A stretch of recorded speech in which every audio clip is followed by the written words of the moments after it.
It's October 27th, 2023, and these are your headlines.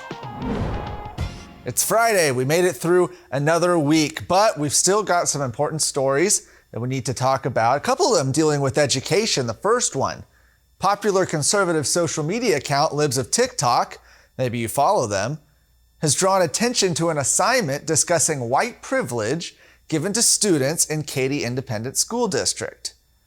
Students were asked to reflect on whiteness, being white, their experience with white privilege and colorblindness. They also watched videos on white people discussing systemic racism and how white people are racist. That's what Libs of TikTok posted on X.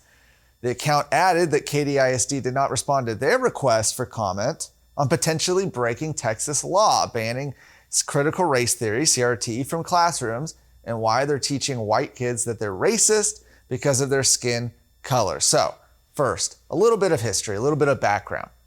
In 2021, just a couple years ago, the Texas Legislature passed a state law banning K-12 educators from including in a course the concept that one race or sex is inherently superior to another race or sex.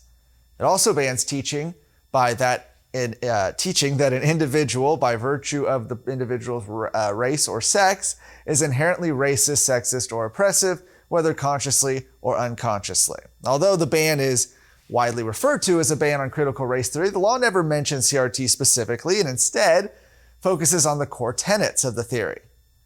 Now, in Katy ISD, the students were asked in this assignment to watch a video and to identify what privileges the main character has because of his whiteness and compare how his life might be different if he were a person of color. It also asked students to explain, quote, the importance of talking about whiteness. Katy ISD, meanwhile, says the assignment was not part of their curriculum and that they have addressed the matter with the teacher. Keeping the education news going, 2 Texas teacher unions were announced as founding members of a new Democrat Party initiative in Texas to turn the state blue. Both groups have since been removed from the announcement, with one calling their inclusion an error. This was first reported by the Dallas Express. They reported Thursday that the Democrat Party of Texas announced its new plan called the Texas Blueprint, saying the campaign's mission is to maximize the effectiveness and efficiency of Democratic partners across Texas.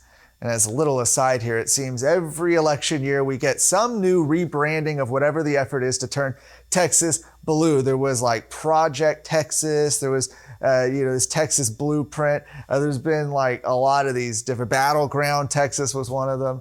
Every time they seem to come out with something, and every time it seems that they manage to lose even more. But I continue. Their first announcement listed the Texas State Teachers Association and the Texas American Federation of Teachers as founding members. Both of these groups are teachers' unions. Don't be mistaken. They are teachers' unions. The school choice advocates blasted the teachers' unions on social media for joining the initiative, saying the groups are terrified of losing power. Texas AFT says that they were included in error, although they did not explain how the miscommunication could have occurred. It seems like a pretty big miscommunication to find yourself on a list from the Democrat Party. Did they just randomly put their name on there? Certainly seems odd.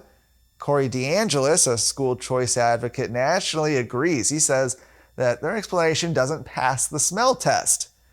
He said the more logical explanation is that they must not want you to find out that Texas teachers unions endorse and fund fake Republicans in red districts to protect their monopoly. Nationwide, 99.97% of campaign contributions from the American Federation of Teachers went to Democrats in 2022. Lastly, a bit of election news. This time in the Texas Legislature, North Texas Attorney Mitch Little, you might remember he was part of the defense team representing Attorney General Ken Paxton in his impeachment trial last month. Well, he's now officially announced his campaign to run for the Texas House. Mitch jumped into prominence for his role in several bombshell moments during the impeachment trial. Perhaps most notably, most famously, he had former Paxton employee Ryan Vassar admit he and his fellow whistleblowers, using that term loosely, reported Paxton to the FBI with no evidence. Do you remember that moment? That was a very, very big moment. Now, Little is seeking the Republican nomination for House District 65. It's currently represented by freshman State Representative Mitch. Little had actually served as her campaign treasurer, but says he was disappointed by her votes once entering office. He cited, for example, her support of Dade Phelan as Speaker of the House and allowing Democrats to chair important committees. Paxton, meanwhile, celebrated the announcement in a social media post, saying that Little will be a true conservative fighter for the Texas House. You can check out more of today's stories at texasscorecard.com. No ads, no paywalls, no government grants, and no corporate masters. Just real news for real Texans. This is Texas Scorecard.